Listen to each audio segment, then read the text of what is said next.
industrial hemp. Hello and welcome back to the Lancaster Farming Industrial Hemp Podcast. My name is Eric Herlock and this is our very last episode of the year. Today is December 23rd, 2021, and the year is quickly coming to a close. And what a year it's been too, right? From the continuing coronavirus pandemic to the insanely divided political climate here in the US, our world seems to be absolutely crazy these days. But like I said last year, I have switched from pessimism to optimism, and so it is with optimism that I am looking forward to the year ahead. There's a lot of good people in this world trying to do good things, and that's especially true for the hemp industry. And this was an exciting year for the hemp industry. We saw the interim final rule become the final rule. We saw a whole lot more talk about fiber and grain. The Delta 8 situation has underscored the need for better regulation in the space. We saw states like Montana and Pennsylvania moving closer to allowing hemp as a feed for livestock. But sometimes it seems like the hemp industry is moving so slowly, but slow and steady wins the race. I had a lot of big plans for this final episode. At one point, I thought that I would put together like a hemp industry musical, or maybe a collection of Woody Guthrie-style folk songs about the industry, something fun, something different. But I have decided to just give you a classic, old-school Lancaster Farming Industrial Hemp podcast episode. We'll have some nuggets of hemp news, and then we'll get into some interesting conversations with our guests. So first we'll hear from Erica Stark from the National Hemp Association to get her thoughts on 2021 and where we're going in 2022. Then I'm going to talk to Marty Clemens from the Southeast Hemp Association. We talk about the industry, where we've been this past year, where we're headed in the new year. So I think you will find this episode satisfying. I think there's a lot here for everybody. So thanks again for listening.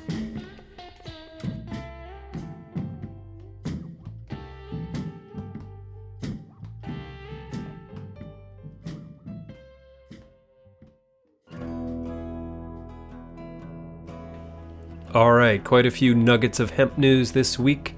This one is in Ganjapreneur. The headline says, Minnesota declares most hemp-derived consumables illegal.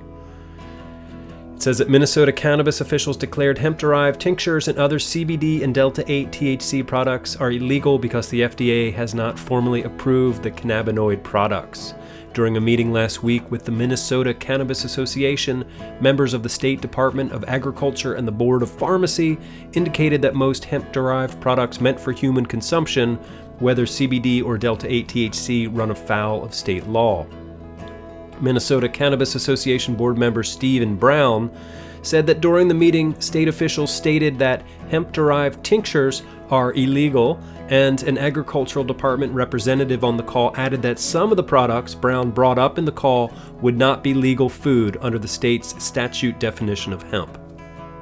This next story comes from Forbes.com. The headline reads, Berlin's public transport company introduces edible hemp tickets for a stress-free Christmas.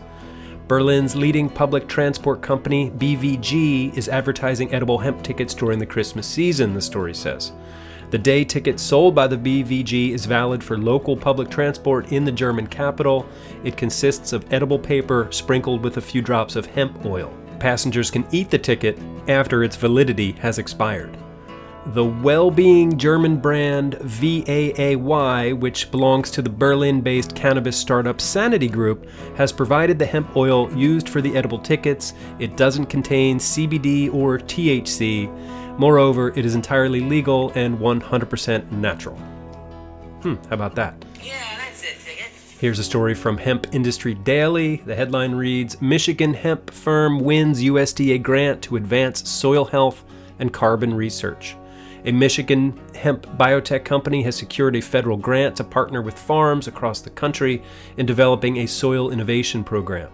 Heartland Industries, a company that engineers hemp fibers as additives for plastic based in Detroit, received a $3,600,000 grant from the U.S. Department of Agriculture's Natural Resources Conservation Service for its Hemp for Soil program, the company announced on Tuesday.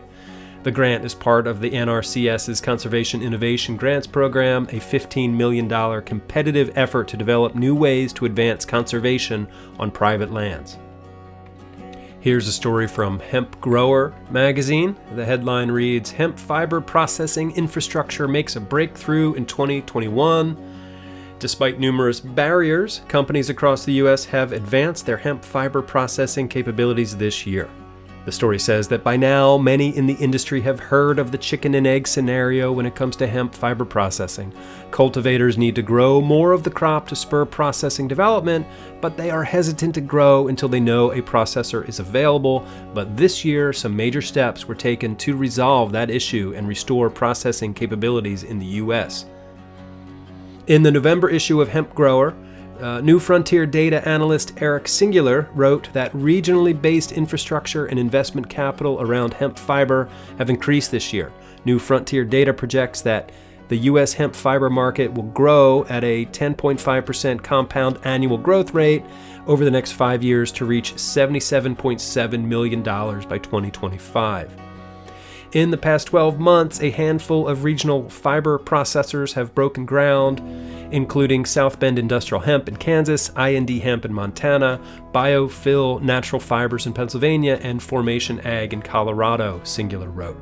So if you listen to this show, you know this one's not actually news, but I do appreciate the story from Hemp Grower magazine written by Teresa Bennett. All right, here's one from France. This is on interestingengineering.com.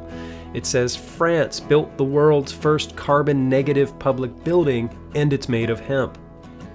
A French architecture and landscaping company from the town of Croissy-Beaubourg has completed the country's first hempcrete public building, Pierre Chevet Sports Hall. The 4,000 square foot building includes an exercise hall and changing rooms. What is hempcrete, the story asked? It's a mixture of hemp with lime and water. The sports hall that's made of hempcrete is a carbon-negative building. This next story comes from hemptoday.net. The headline reads, "New book looks at 50 hemp building projects around the globe." A new book by hemp building pioneer Steve Allen takes a comprehensive overview of projects that showcase the use of hemp-based materials and architectural examples around the world. Hemp Buildings, 50 International Case Studies, features more than 350 color photographs of structures that incorporate hemp materials, from medieval buildings to modern retail outlets, residential to industrial builds, schools to health centers. The examples range from those located in the tropics to structures in cool temperate zones. So if you remember, I interviewed Steve Allen, I guess 2 years ago now, and I'll put a link to that episode on the show page, along with links to all of these hemp news nuggets.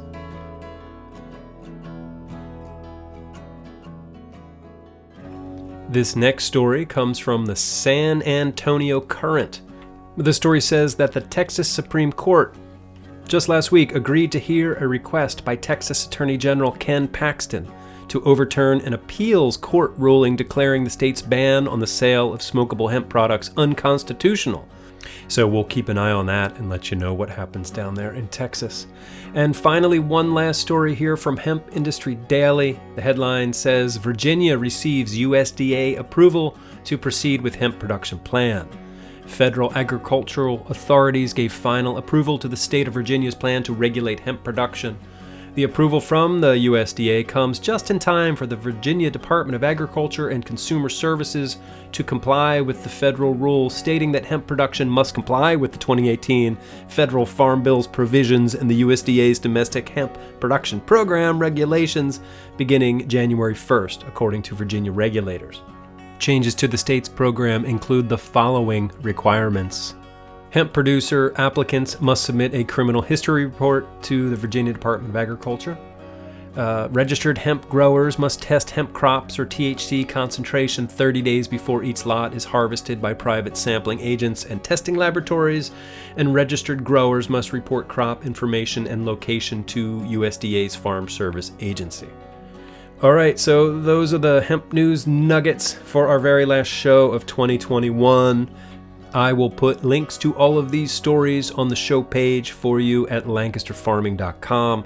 If you've got a news nugget that you want to share with me, please send it along. You can always email me, send it to podcast@lancasterfarming.com. All right, so let's get into our interviews with Erica Stark from the National Hemp Association and Marty Clemens from the Southeast Hemp Association. Wait, what's that? What's that? There's something coming in. It sounds like we're getting some kind of message. Wait, no, it couldn't be. Wait. No, wait, hold on. It's coming in. Hello, Eric and Lancaster Farming Hemp Podcast family and friends. This is Ken Elliott from IND Hemp, and I just wanted to reach out and wish everyone a very Merry Christmas and a Happy New Year. We all have much to be thankful for 2021 and so much to look forward to in 2022. We pray that all your hopes and dreams are realized this coming year, and I personally look forward to another year of working with Lancaster Farming to continue to encourage everyone in the hemp industry. Merry Christmas to you and to all your families and friends. May God bless you. Well, how about that? I thought it might have been coming in from the North Pole, but it turns out it's coming in from Montana. All right, thank you, Ken, for that. Merry Christmas to you and all the folks at IND Hemp. And Merry Christmas to all of you out there in podcast land. Okay, let's get into our interview with Erica Stark from the National Hemp Association.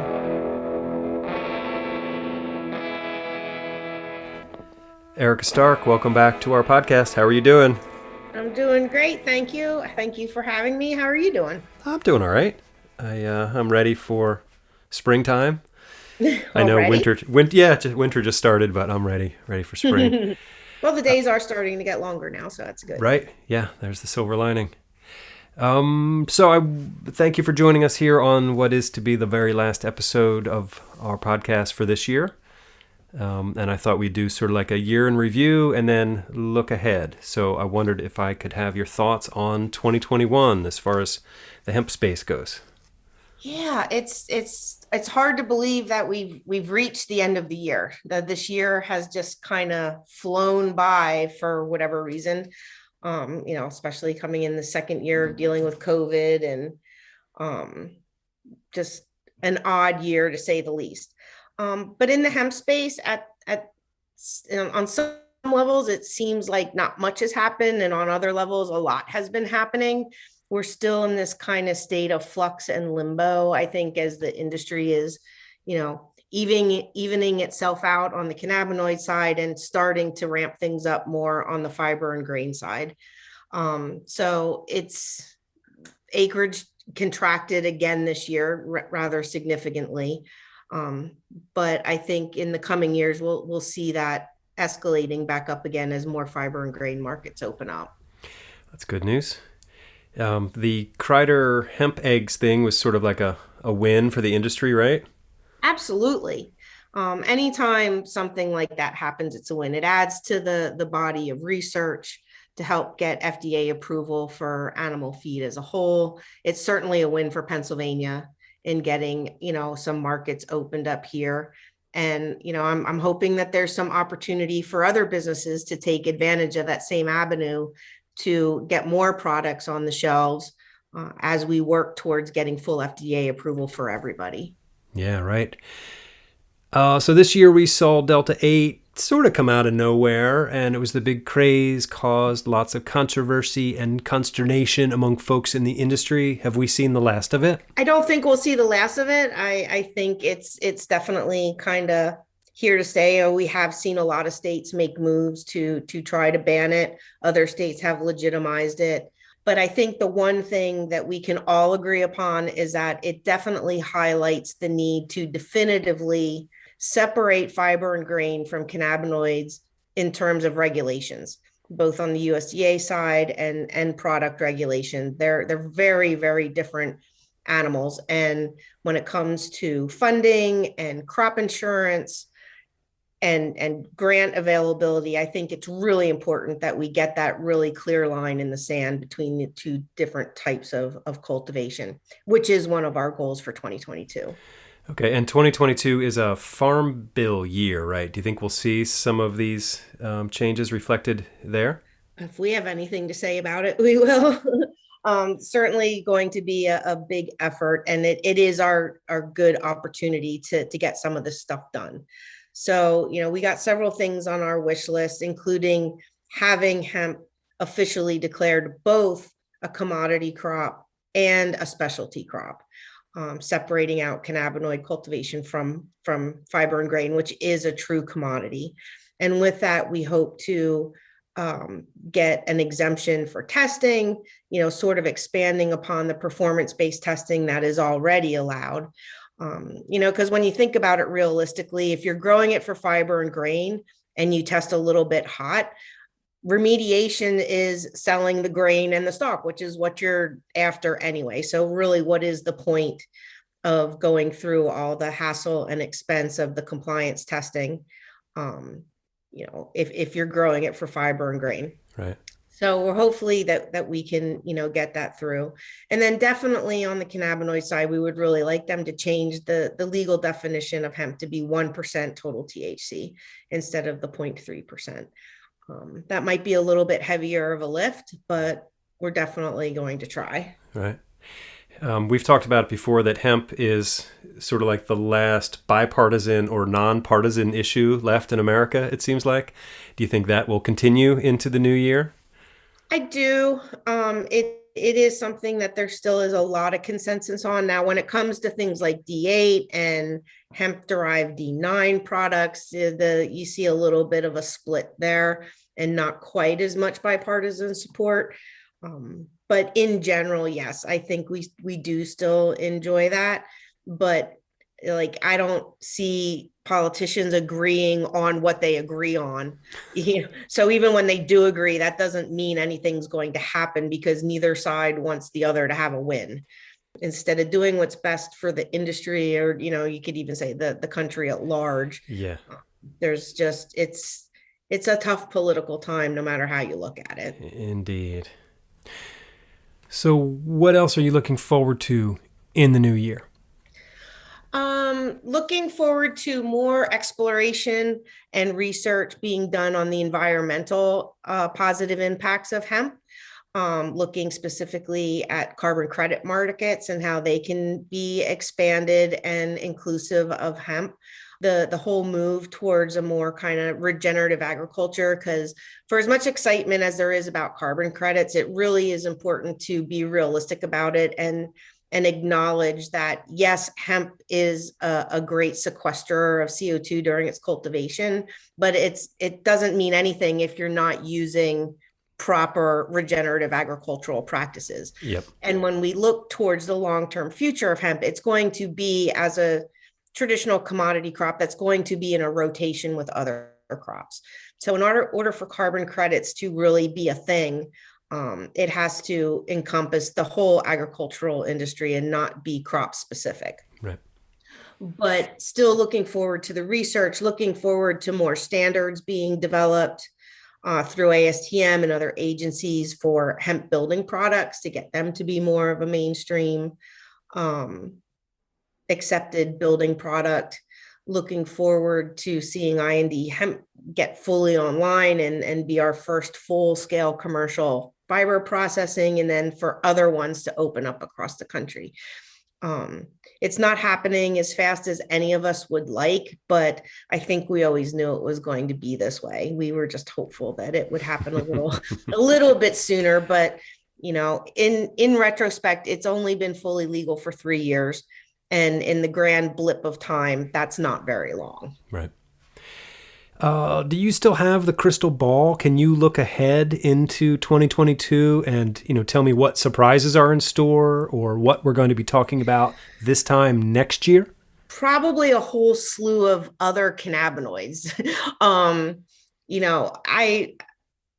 Just like I didn't really see Delta 8 becoming as big as it did, I expect that some of the other THC molecules are going to gain in popularity, and we're going to continue to see kind of pushing the boundaries in that way.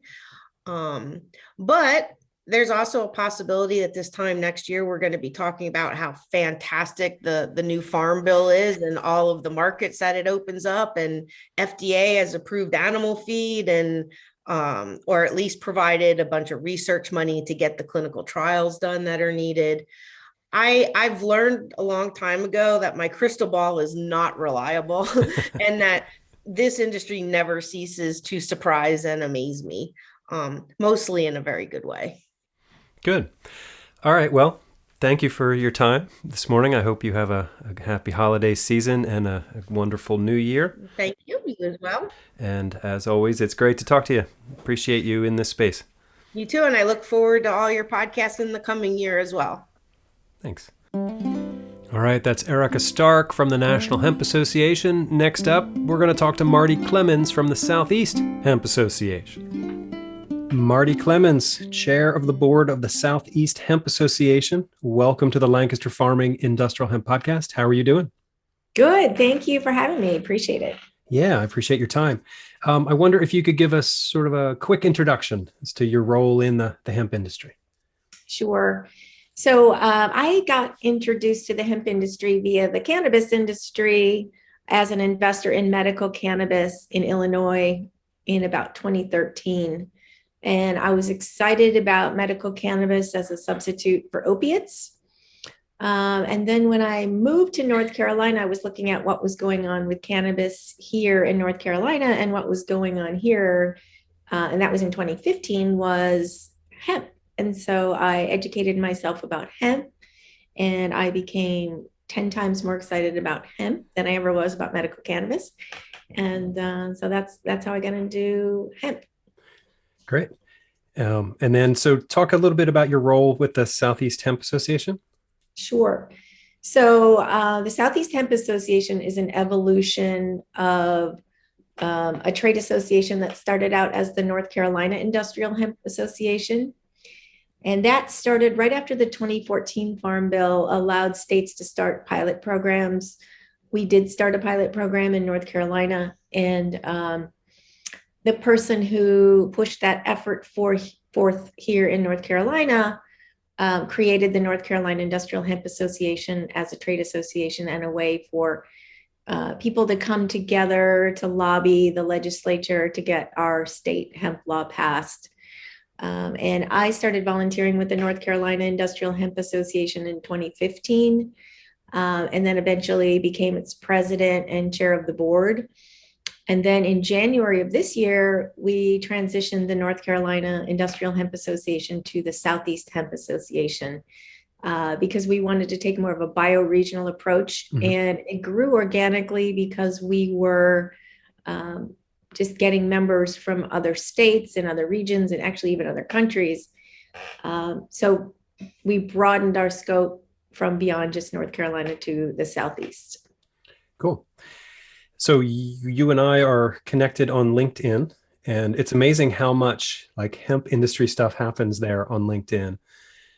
But a few days ago, you made what I thought was a really just thoughtful post, and I'm going to read it back to you now, and then we can dig in a little bit. So you say, hello, Hemp Network. There is way more demand right now for hemp fiber and hurd than any one small producer can meet. Large companies can't get in on the game until there is a consistent supply system built and way more farmers growing a lot more hemp. Farmers aren't going to grow more hemp if it isn't profitable and sustainable for them to do so. And then you ask, how do we build a U.S. hemp industry that has longevity and regeneration of soil and economic opportunities for rural America?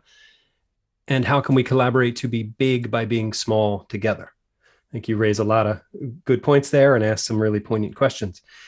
So first, can you dig in a little bit on, what the issue is? Like, is this a chicken and the egg sort of thing? Like we can't grow the industry until there's more demand, but we can't have more demand until there's more people growing it. So talk about that a little bit if you can. Yeah, I think it's all of the above. There is a chicken and egg situation that's always been present in our industry. There's a stigma still attached to our industry. There is just the stage of growth of development of a new industry.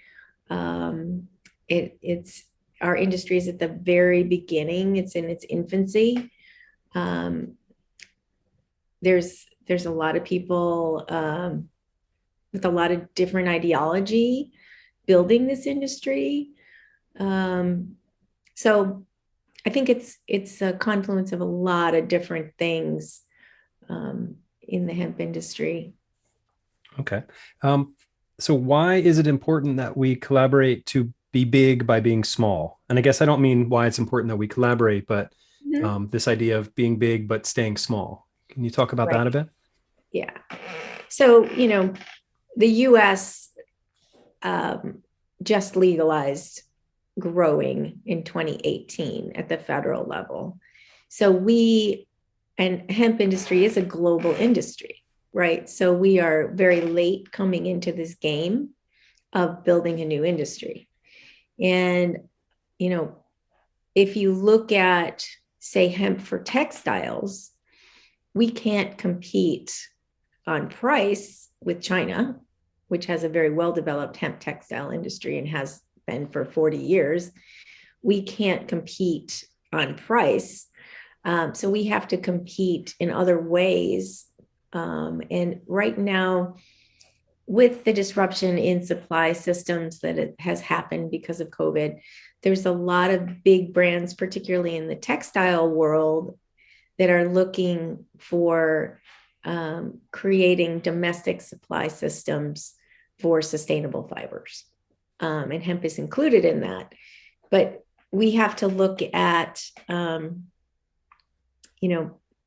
can we meet the demand for something like that from a large textile supplier, a buyer. We have to look at how could we have the supply? How can we have the consistency? How can we scale an industry? And the one answer is it takes a lot of capital. It takes a lot of capital to create, say, the processing infrastructure. And we have a lot of people that have invested in processing infrastructure. It's scattered. A lot of times it's under the radar because they don't want people to know what they're doing until they kind of come on the scene. And there's a lot of competition to be the first to do things.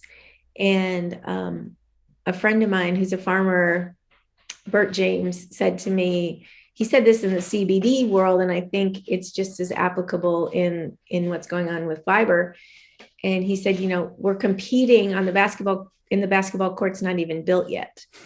And that's really what I'm seeing in the fiber space as well. And I don't, you don't have to, there's a way to collaborate and compete at the same time. It doesn't have to be, all open source, everything. But this idea of, there's a lot of this energy of world domination. we're going to be the biggest, and we're going to be, and I saw it a lot in the CBD space. We're going to be the biggest processor, and we're going to be, the first to this and that, whatever. And that's just not what is going to make this the kind of industry that I want to see. That's going to make it be like every other industry. Right. And that idea that, wanting to be the best at everything sort of is why our world is sort of in the condition it's in right now, right? This world dominance. And yeah. And so I think you're getting at like a paradigm shift in how businesses operate. I absolutely think this is a paradigm shift in how businesses have to operate. And a lot of it is being driven by younger consumers and their value systems. And there's still a lot of people that haven't gotten the memo, though, that this is a paradigm shift.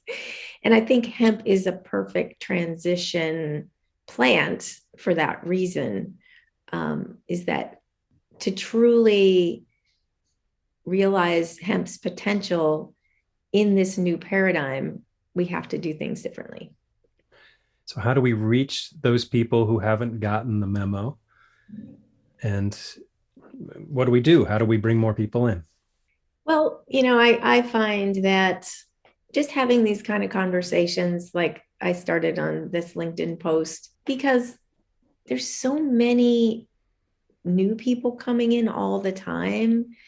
The industry is really complicated, and trying to get a grasp on it as a whole is challenging. And what's really challenging right now is that we still need, in my opinion, government I would like to see subsidies for hemp on the growing side.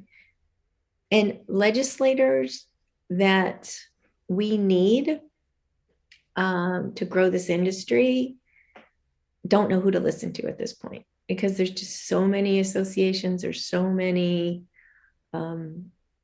different voices, and there's very little, I think, a lack of unity in those voices. So it gets really confusing. They don't know who to listen to. And there's also, a lot of, I'm a firm believer in a multi-stakeholder approach. I think we need public-private partnerships to really grow this industry. It's going to take a lot of capital. And I'm also at the same time not opposed to grassroots efforts. I think grassroots efforts are vital too, but I'm more of a systems thinker and a both and. We need all of it. We need all of it. And what I see a lot in the industry is somebody taking a certain approach and then they discount the fact that we also need public-private partnerships. No, we can just build this whole industry just from the ground up, where it's going to get stolen from us by big business. And look, they're big business is part of our economy, and it's magical thinking to think you can grow an industry without big business. Yeah. So I think we talked about this before it started, but about regenerative ag. Like, I think for hemp to fulfill its promise and potential, we need a change in the mindsets of farmers. Like, we need to have a regenerative approach, soil health and all that sort of thing, for hemp to sequester the carbon and for us to have this paradigm shift. How do we do that? How do we get to all the farmers? This is where subsidies come in to play, in my opinion, and carbon credits. There's lots of different levers that we could pull if we were taking a comprehensive systems approach to this, rather than just a one-off kind of approach. This is why collaboration is so important, is because there's a lot of people out there trying to build something, but there's no global view of what it's going to look like, or what we even want. And the farmers will totally be on board if they are considered a true part of a supply system. And the way supply systems have been constructed before is that the farmer hasn't been at the table. And that's how commodity pricing and commodity crops have gone in the past, is the farmer isn't at the table. How much it actually costs to do it the right way is more expensive.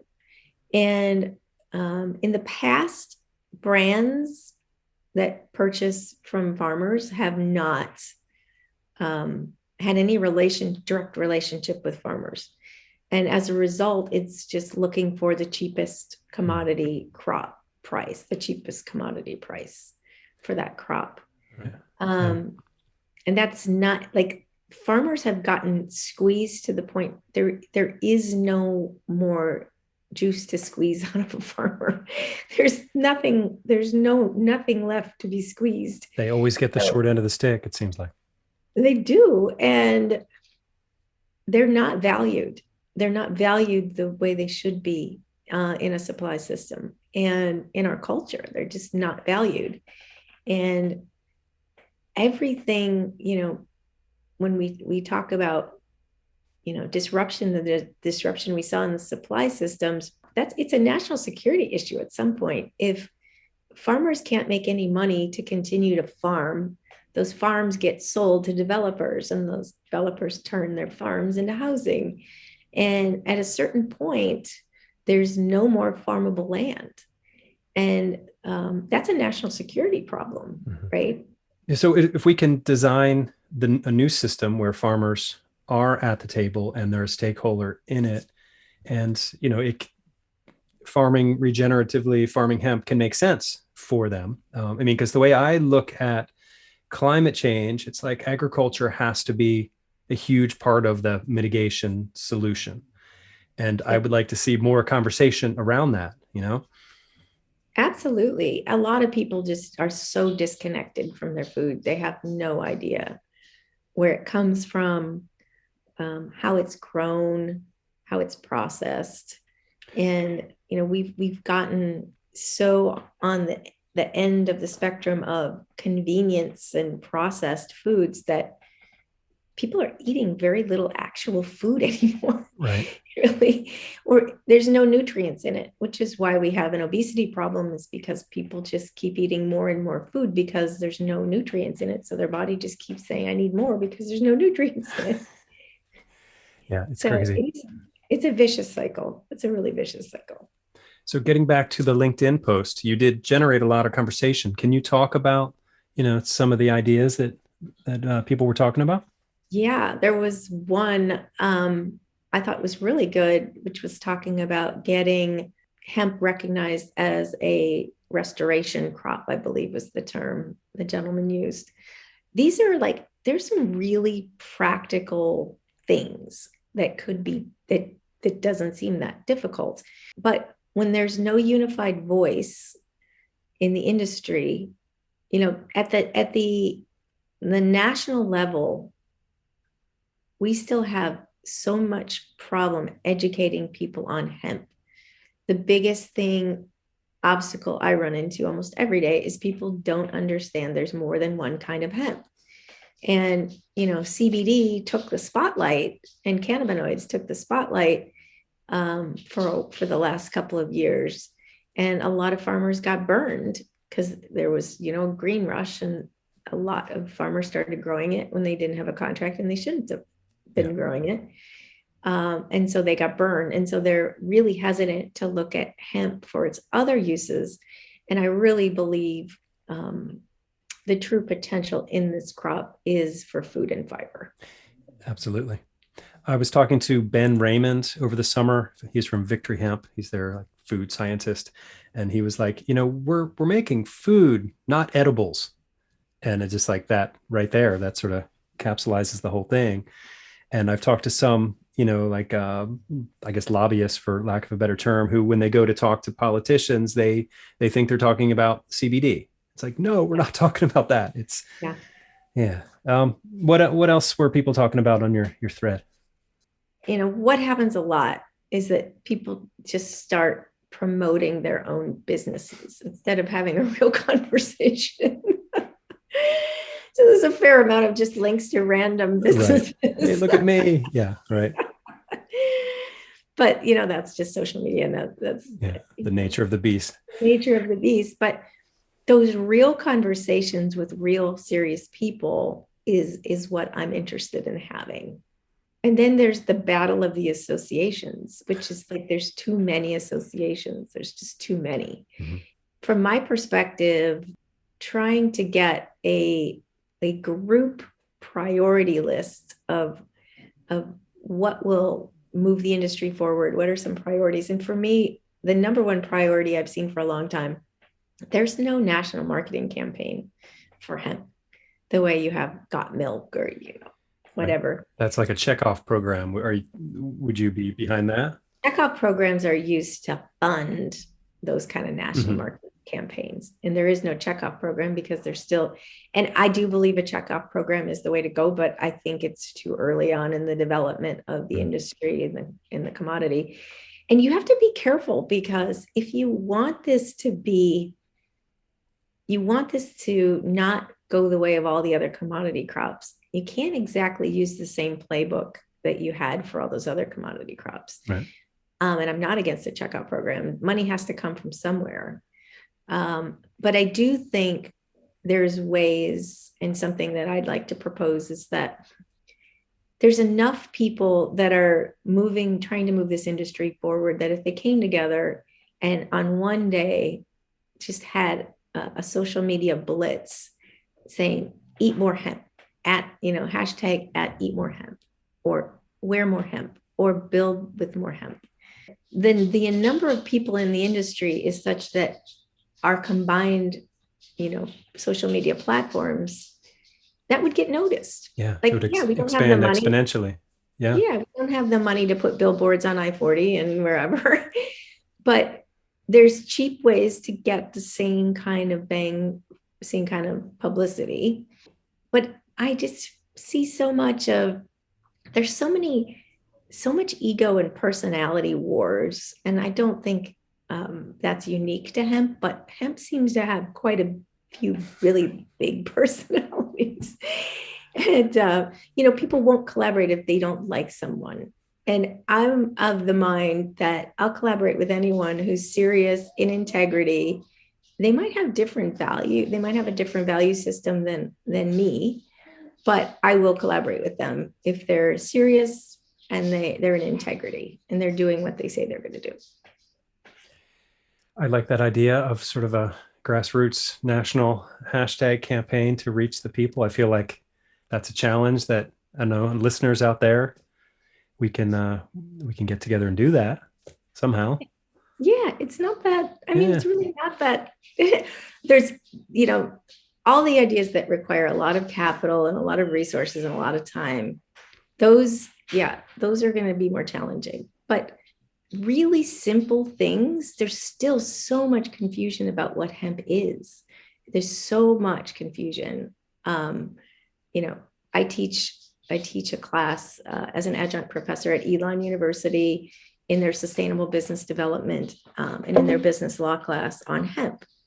And there's just so much confusion that people don't understand. There's more than one kind of hemp and it has more than one use. So finding a way to create simple understanding with the public, but also not, we have a lot of hemp hype in the industry as well, which is just overselling it.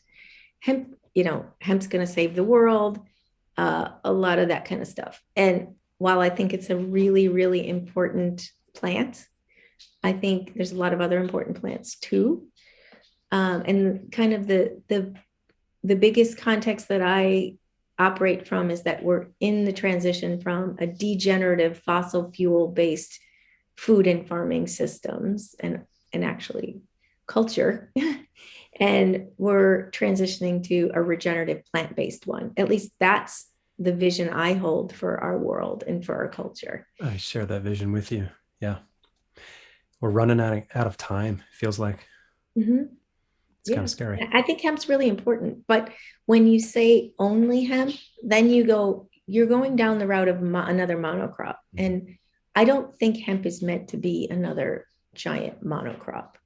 And during the whole CBD craze, I had lots of farmers tell me, I used to grow organic vegetables or whatever, but I'm going to stop growing all that and I'm going to just grow hemp. And I was like, no, please don't. Please don't. We need vegetables. We need to eat. Yeah. We need to eat. But that, that very point is that's something that we really do need. And I know some farmers that are doing a good job is looking at what are the right rotations, right? How do we get the nitrogen fixing properties? What are the companion plants that work well? Mm-hmm. A lot of it is just trial and error and experimentation. And we're at the very beginning of all of that. Yeah. To your point about it's not all about hemp, but it's, for me anyway, it's like, it's not necessarily hemp, but it's necessarily agriculture. Like it's got to be our farmers. They have to be involved in this paradigm shift. And we need to, I think, show the farmers that, we as humans value what they do, and we need to bring more people into agriculture. Absolutely. And not necessarily hemp, but it's a pretty good plant. It's got some, some potential. Right. And we need to look at what it actually costs to grow, especially if you're a brand and you want a particular story. It's really important to understand. And if you don't have that relationship with that part of your supply system, it's really, really challenging to understand. Farming is hard work. It's really, really hard work. And if you want the benefits, and this is the other thing, if you are farming regeneratively and organically, which I consider the highest standard, lots of people are benefiting from that farmer doing so, including the watershed people, including, flood management. All kinds of different stakeholders benefit from farmers growing that way. That food is more nutrient dense. That there's just, so from a health standpoint, so there's so many people that benefit from transitioning to this kind of agriculture. But how do you get those people engaged in this conversation and help them understand how hemp could play a really important role in what they want to achieve? Right. But then there's the whole like capitalist machine that's just already going, and how do you change the course of that? And there's I think there's a lot of greed involved, and people just want more money.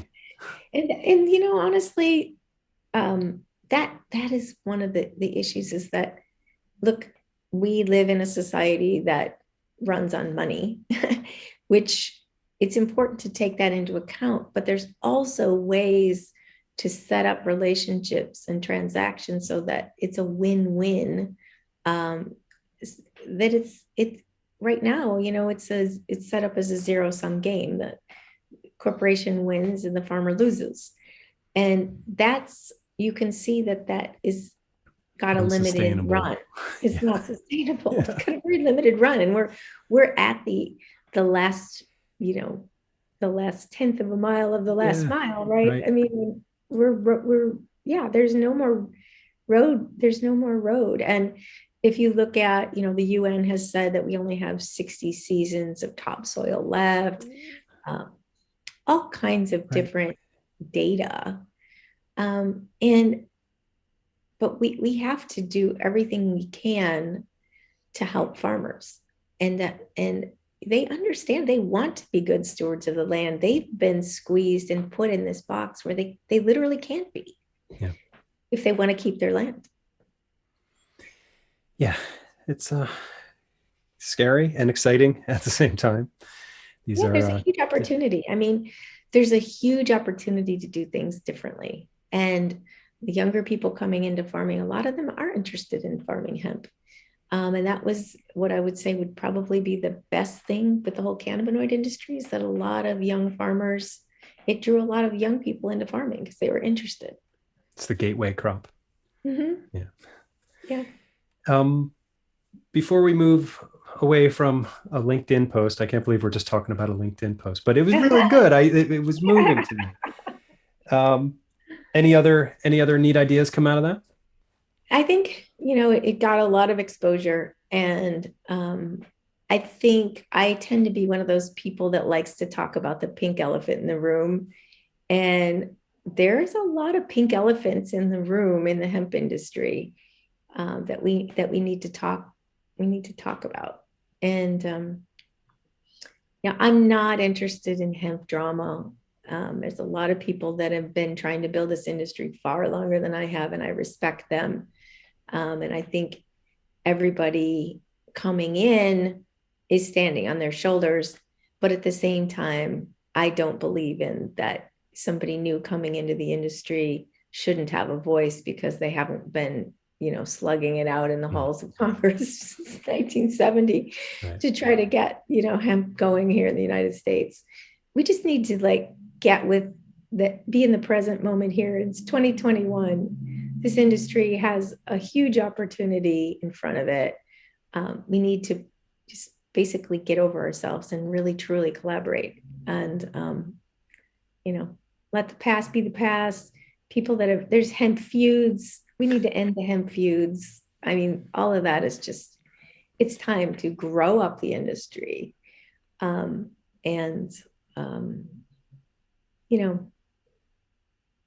try to shape a realistic common vision, and that we all agree that it's a really important plant. I don't know many plants that can have as many uses as this plant, but we need to take more of a global approach to looking at where we need processing, and we need to have a unified voice, because there isn't a unified voice. That was something that the folks out in Montana were talking about this summer on our road trip. There was sort of like a impromptu fiber and grain summit in Fort Benton, and that was like top of the list. Like, too many voices. We need a unified voice. Yeah. And I hope we're working towards that. No. From what I'm seeing, like there's a new hemp association almost every day, every week. So I don't think we're working towards that. I think we're working towards more division versus more unification, because everyone is starting something because maybe they can't find enough people to agree with every single point that, you know, they stand for. We have the advocacy, environmentalists, we have people more aligned with corporate interests, you know, and with cannabinoids, fiber and grain, they're almost 3 separate industries within the one. Absolutely. Yep. So, yeah. All right. So this is our year in review episode 2. So this is the last episode of our show for this year. Thoughts on 2021 from your perspective on hemp? Yeah. Well, I think we're going to see a lot more fiber and grain coming online. On the fiber side, what we're seeing in the Southeast is a lot of interest in textile, because we still have a lot of textile infrastructure. I think genetics is always the top issue. Me personally, what I decided to do was, how could I continue to advance the industry? And so I started a brand, and my brand is called The Good and True. I've always been into health and wellness, so I'm creating U.S. hemp protein and superfood mixes using, combining 2 of your passions into one. Combining 2 of my passions and using hemp from Victory Hemp in Kentucky. And, you know, we have to create more markets so that farmers will grow, right? And I'm a public benefit corporation, and my mission is to incentivize the transition from degenerative food and farming practices to regenerative ones. So I really want to see a hemp industry develop that is organic and that is regenerative, because I don't think we can compete any other way. I do think it's the best way, and the best way to consume that hemp. But, you know, I'm plant-based. If you're plant-based, it's really hard to find a high quality hemp protein that's grown in the United States. And so that was an impetus for me starting the company, is that I tend to, as an entrepreneur, look at what do I want that I don't have access to, and try to start a company on that. And so have you launched the company yet? The company will launch soon, in the next month or so, but we're cool. Congratulations. Thank you. We're pretty much done with formulation and getting packaging and all the things that a consumer packaged goods company needs to consider. And I'm also a partner in an event called the Industrial Hemp Summit, which we will hold February 28th and March 1st at the NC Biotech Center this year. We're going to have a new venue. We've been having it at the Institute for Advanced Learning and Research in Virginia for the last several years. Okay. This is our 5th annual event, and it's moving back across the line, back into North Carolina. And our new venue will be the North Carolina Biotech Center in the Research Triangle Park. Oh, good. Okay. So we're really excited about that. And we started that event as a multi-stakeholder event for the purpose of getting everybody in the room, because I believe in a multi-stakeholder approach. I believe you need the universities. I believe you need companies. I believe you need government. You need entrepreneurs. You need farmers. You need all of them in the same room talking. And I don't discount any parts of that as being vital to building the industry. Can you say the name of that event again? Yeah, the Industrial Hemp Summit. Easy enough. All right. And if you provide me some links, I'll put those on the show page for the episode, and we can get people to sort of funnel some people to you. Wonderful. Yeah. Thank you. Yeah. So any other sort of closing thoughts on the new year ahead? Farm Bill's coming up. Any thoughts on the Farm Bill? I don't, but I think, you know, there are people pushing for the infrastructure bill, and the processing. There's so many opportunities for public-private partnerships in this industry, in opportunity zones, but one thing that I know is that we are at a time of unprecedented polarization in our country. And I have had nothing but bipartisan support for hemp because it ticks the box of rural economic development and it ticks the box of the environmentalists. And I think that's another reason why hemp is so important in 2022, is really to bring people together. And we can't bring people together if the industry is divided. Right. Yeah, it seems to me like hemp is sort of the last nonpartisan or bipartisan issue we have, which is sad to say, but good for hemp, hopefully. Yeah. I was just talking to Erica Stark from the National Hemp Association this morning about that very same thing. Yeah. And I think we all agree that everybody can get on board this hemp industry. Yeah. I hope so. Yeah. Well, Marty, thank you very much for your time today. It's great to talk to you again. Thank you. Thanks for joining us on our podcast. And I look forward to sort of, watching your success with the new brand. Say the name again, The Good and the True. The Good and True. The Good and True. Okay. Mm-hmm.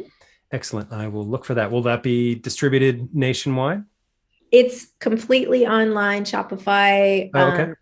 Going direct to consumer, because a big part of the brand is educating consumers about hemp. Okay. Well, we'll put some links on the show page to that too. Awesome. Yeah. All right. Thanks again. Thank you, Eric. That's Marty Clemens from the Southeast Hemp Association. And just like that, our show is coming to an end.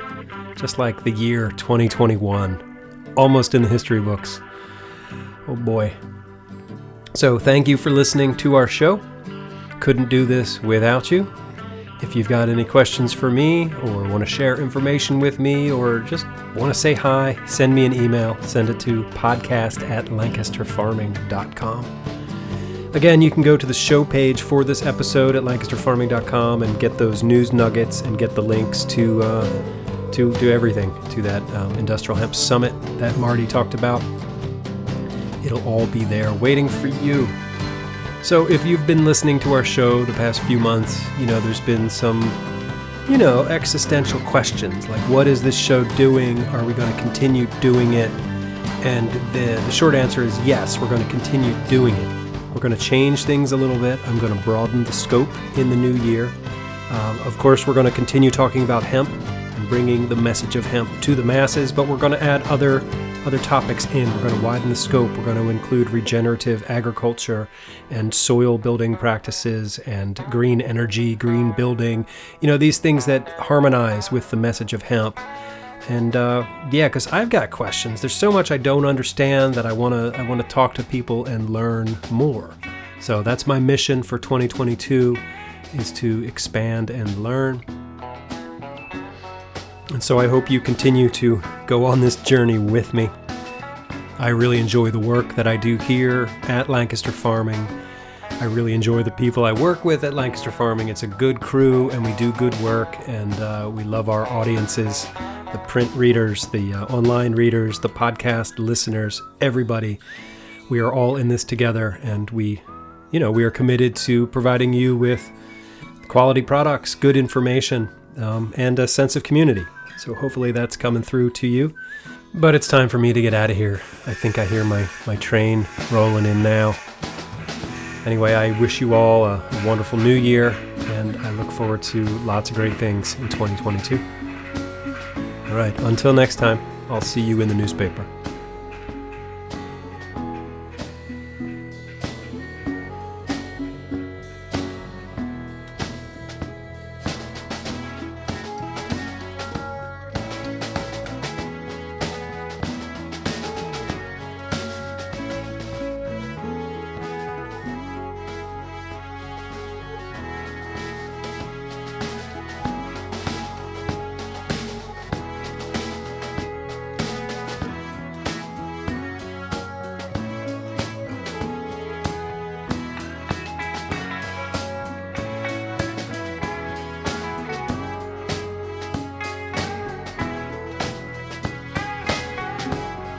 Episode 171 of the Lancaster Farming Industrial Hemp Podcast is copyright 2021 by Lancaster Farming Newspaper, which is part of the Steinman Communications family. Today's show was written and recorded, edited, and produced by Eric Herlock. Any music you hear throughout the show is courtesy of Tinbird Shadow.